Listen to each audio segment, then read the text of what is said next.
Eu recebi esse e-mail que eu achei bem interessante do Wagner e ele questiona o quadro dele, Borderline, com tudo que é dito a respeito do transtorno.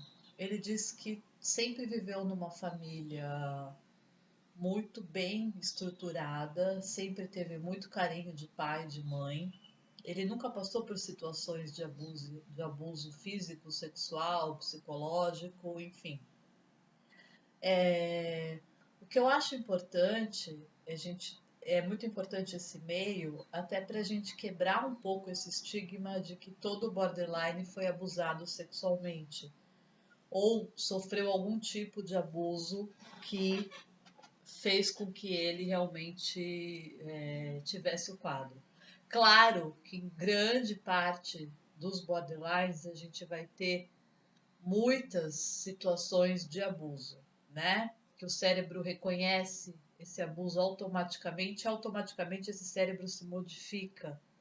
Então, mas por que uma pessoa se torna borderline se ela nunca teve uma situação realmente de abuso? Aí é muito importante pensar em diversas situações fora do núcleo familiar.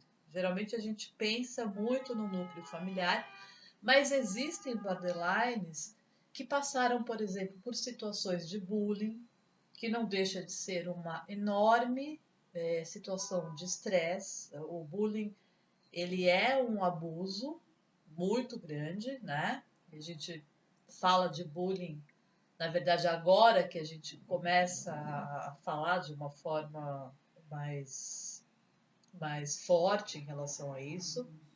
Muitas vezes são situações em que a pessoa passou, por exemplo, um período de afastamento dos pais, onde ela passou um período muito pequena, por exemplo, num hospital.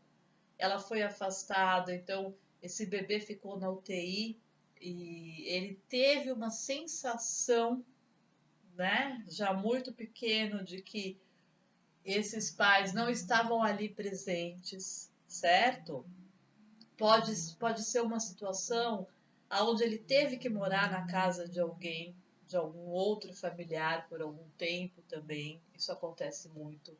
Uma própria situação onde ele foi diariamente numa creche pode trazer para ele essa sensação de abandono.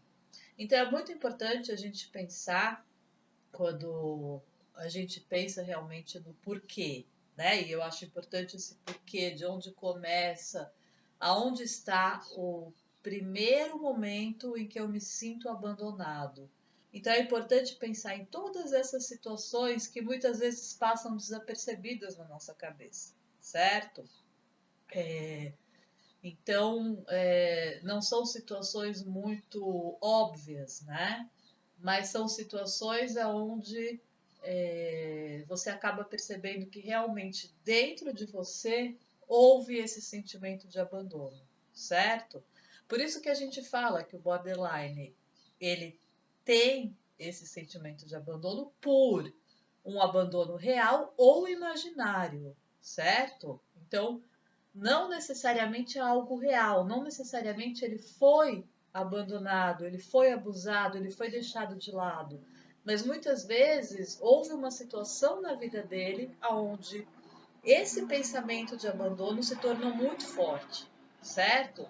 Então é sempre importante pensar nisso, pensar em todas as situações, tentar se lembrar, ir lá para trás e tentar se lembrar aonde será em qual situação será que eu possa ter sentido essa situação de abandono.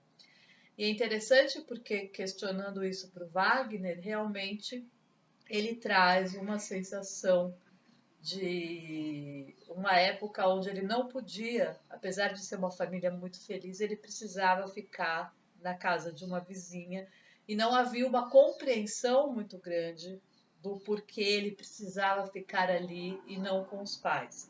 Então percebam que sempre vai haver um motivo, pessoal, nunca é do nada, sempre vai haver esse primeiro gatilho, essa primeira sensação de eu estou sendo deixado de lado, tem alguma coisa que não está certa aqui, ok? Então é isso, pessoal. Façam essa reflexão. Um beijo, até o próximo.